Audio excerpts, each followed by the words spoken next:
Last episode, I was able to get the robot to move and to light up in nice and cool ways. And in this episode, I'm gonna get the robot to start seeing with eyes. Yeah, you see how it's changing the amount of red on the lights and how it even changes green? Yeah, that's the eyes doing eye stuff. You know, like your eyes. What the hell? What's Dora doing here? Hi, I'm Dora. Do you see where the eyes are? Is it the thing that's right over here? Good job. I can tell you're a real competent engineer. Anyways, can you get out now, Dora? Whee! With that out of the way, let's just start talking about the eyes that I chose. So they're not actually eyes, they're more of like a sensor, and that sensor is called an ultrasonic sensor. And what this sensor does is it's able to sense distance using sound waves that it emits, and then it bounces off the object that it's shooting sound waves at, and then it's able to receive the sound waves back, and it's able to time it takes for the sound to travel from the ultrasonic sensor to the object and back. And since we know how fast sound travels, we just take the time that it takes and then we do a little bit of math and it comes back with the distance. But if you didn't understand that, let me explain it a little bit simpler. So just take a second to close your eyes and imagine you are the sound wave. Now open them. This is where you stand. Then you go wee, wee. And the microcontroller, or the Arduino, times how long it takes for you to get there and back and converts that into distance. Now that you know how that works, I'm going to start talking about the Bravo task. So, since I already covered what the task is in the last episode, I'm just going to cover this as fast as I can. So, pretty much the only thing that it needs to do is, with the ultrasonic sensor, just detect when there's something in front of it and it starts to slow down, and indicate that it's slowing down, and then fully stop when it's 6 inches away. And that's it. I'm glad you understand now. So now, it's programming time. So I guess I finished now. So right now I'm just testing out the different distances that it's reading, and I accidentally have the measurements to centimeters, and I changed it to inches in a little bit, which I'll show. And these are the readings converted into inches. And now that we have distance readings, now we gotta convert that into motor speeds, and we're gonna do this with this math, this linear graph that I made. And this is the code that makes the graph into the code to change speed depending on distance that the ultrasonic sensor is reading. And this is the code working, changing the speed depending on the distance that it's reading. Now that that's working perfectly, now we just gotta make the motors actually move, and I just exported the code and let's see how it does.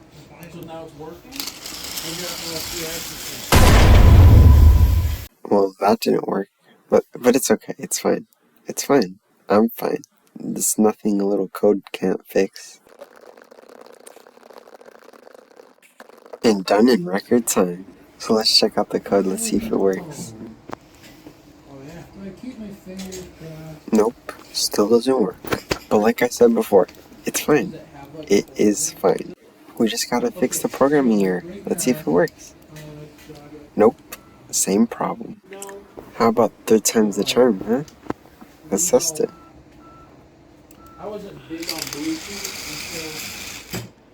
It still hit it, but at least it moves now.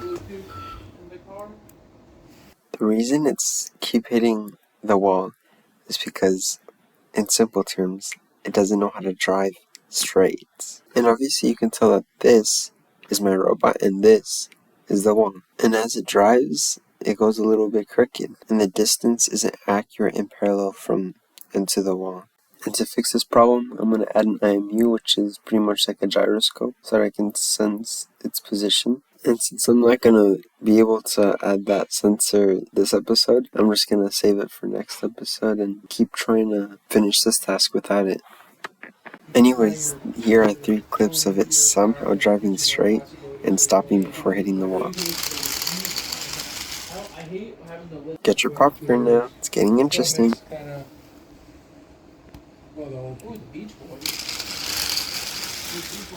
Oh, that was a close one. Now I'm going to explain all the colored LEDs from the robot. So right here you can obviously tell that green means go. And over here it shows that it's within 24 to 15 inches away.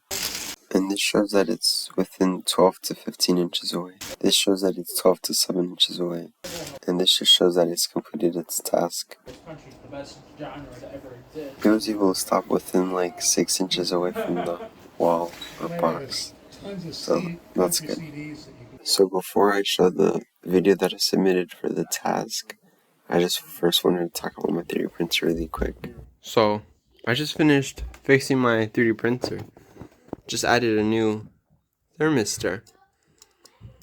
And I'm gonna turn it on.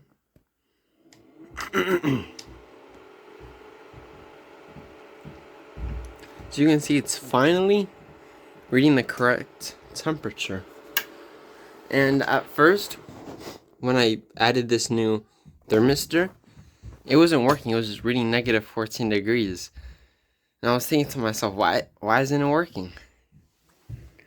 And like it was supposed to be for my 3D printer, and I noticed that when I took the entire extruder out, this part was disconnected because I disconnect every time I take out the entire extruder. So it wasn't reading because I forgot to plug this back in to that. So yeah, so now I got a running and working 3D printer. So that's good. And here's the video that I submitted for the task. V2X, V2X. See that car that's on the road? That is because of our code. V2X. There are many lights that are shown from the V2X robot, which I will explain on. This green light shows that there is no objects within 24 inches of the robot, and that it's good to go. This light shows that there is an object within 15 to 24 inches away from the robot. This shows that there's an object within 12 to 15 inches from the robot. And this light shows that there's an object within 12 to 7 inches from the robot. And this light just means that it has finished its course and finished the task. I might have tons of country CDs that you can... I guess now we can start talking about the Charlie task. So pretty much the only thing that I need to do is have my robot go around two objects in a figure 8 motion. So to do that, I'm thinking on just adding an IMU, like a gyro, so that it can drive straight. Also, another thing that I'm going to do is fix up the wiring because it's very messy. Looks like a rat's nest. But yeah, that's pretty much the end of the video, so see all of you next episode.